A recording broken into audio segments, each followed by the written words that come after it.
സ്കൂളിൽ പോകാൻ വേണ്ടി ഇറങ്ങിയതാണ്.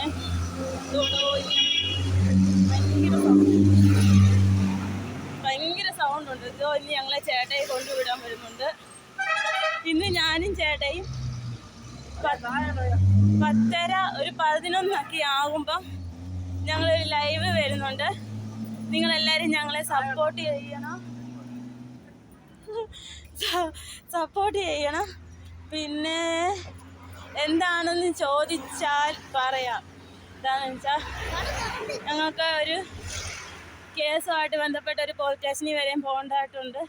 നിങ്ങളെല്ലാവരും വന്ന് ഞങ്ങളെ ലൈവിൽ സപ്പോർട്ട് ചെയ്യണം. കേസെന്ന് പറഞ്ഞാൽ ഒരു ഹോട്ടലുമായിട്ടാണ് കേസ്.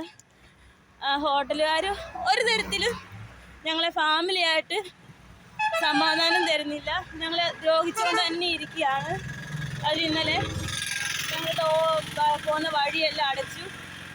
വഴി അടച്ചപ്പോഴത്തേന് കടയോട് ചേർന്നാണ് ഗേറ്റ് ഇരിക്കുന്നത്. ഗേറ്റ് അടച്ചു. ഗേറ്റ് അടച്ചിട്ട് കസേര നിരത്തിയിട്ട് കച്ചവടം ചെയ്യുന്നു. ഞങ്ങളത് പറഞ്ഞു. ഞാനത് പറഞ്ഞു. അത് കഴിഞ്ഞ് ഇന്നലെ ചേട്ടിയെന്ന് വഴക്കെന്ന് പറയാൻ പറ്റില്ല, പറഞ്ഞു. അത് ലാസ്റ്റ് വഴക്കേലായി.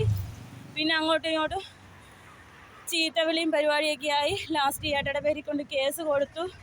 കേസ് കൊടുത്തത് മാത്രമല്ല, അത് നമ്മളെ പല വിധമായിട്ട് ഒരു ലേഡിയെ വരെ അതിൽ ഉൾപ്പെടുത്തിയിട്ട് ആ ലേഡി നമ്മളെ അതിൽ ഭയങ്കരമായിട്ട് നമുക്ക് നാണക്കേടും ഒക്കെ വന്നു. ഇപ്പം ഞാൻ വീഡിയോ റോഡിൽ കൂടിയാണ് നടന്നെടുക്കുന്നത്.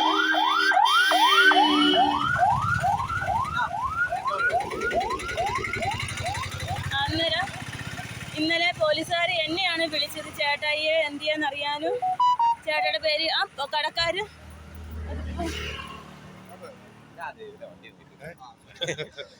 അതുപോലെ നമ്മളെ ദ്രോഹിക്കുന്നുണ്ട്. അന്നത്തേന് നമ്മൾ ഇന്ന് അതിൻ്റെ എല്ലാവരും പറയുന്നുണ്ട് കണ്ടന്റ് വീഡിയോ ഇടാൻ പറഞ്ഞായിരുന്നു. ഞങ്ങൾക്ക് കണ്ടന്റ് വീഡിയോ ഇത് കണ്ടന്റ് വീഡിയോ ആക്കി ഇടക്കാൻ വേണ്ടിയല്ല. പക്ഷെ എന്നാലും ഞങ്ങൾ കണ്ടന്റ് വീഡിയോ ഒരു വീഡിയോ ഞങ്ങളുടെ പ്രശ്നങ്ങൾ പറഞ്ഞ് ഞങ്ങൾ വീഡിയോ ആയിട്ട് വരുന്നതായിരിക്കും. ഒരു കട മാത്രമല്ല, ഞങ്ങളെ നിരന്തരം വേറൊരു കടയിൽ ഹോട്ടലിൽ ഇവരിപ്പോൾ രണ്ടുപേരും ഒറ്റക്കെട്ടായിട്ട് ഇന്ന് ഞങ്ങളുടെ കുഞ്ഞുങ്ങളെ വരെയും പറഞ്ഞു. ഞങ്ങൾ എന്നിട്ടും മിണ്ടിയില്ല. പിന്നെയും ഞങ്ങളെ ദ്രോഹിക്കുന്നുണ്ട്. അന്നേരം ഇനിയും മിണ്ടാതിരുന്നാൻ പറ്റത്തില്ലല്ലോ.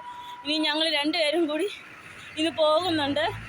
ഇന്ന് അവിടെ ചെന്നിട്ട് ഞങ്ങൾ ലൈവ് ഇടുന്നുണ്ട്. ലൈവ് ഇടുന്ന മാത്രമല്ല, ഈ കടകളിലെ പിന്നാമ്പുറത്തെ കാര്യങ്ങളും ഞങ്ങൾ ഇതിനകത്ത് ഇടുന്നുണ്ട്. നിങ്ങളെല്ലാവരും വന്ന് ഞങ്ങളെ സപ്പോർട്ട് ചെയ്യണം. ബൈ.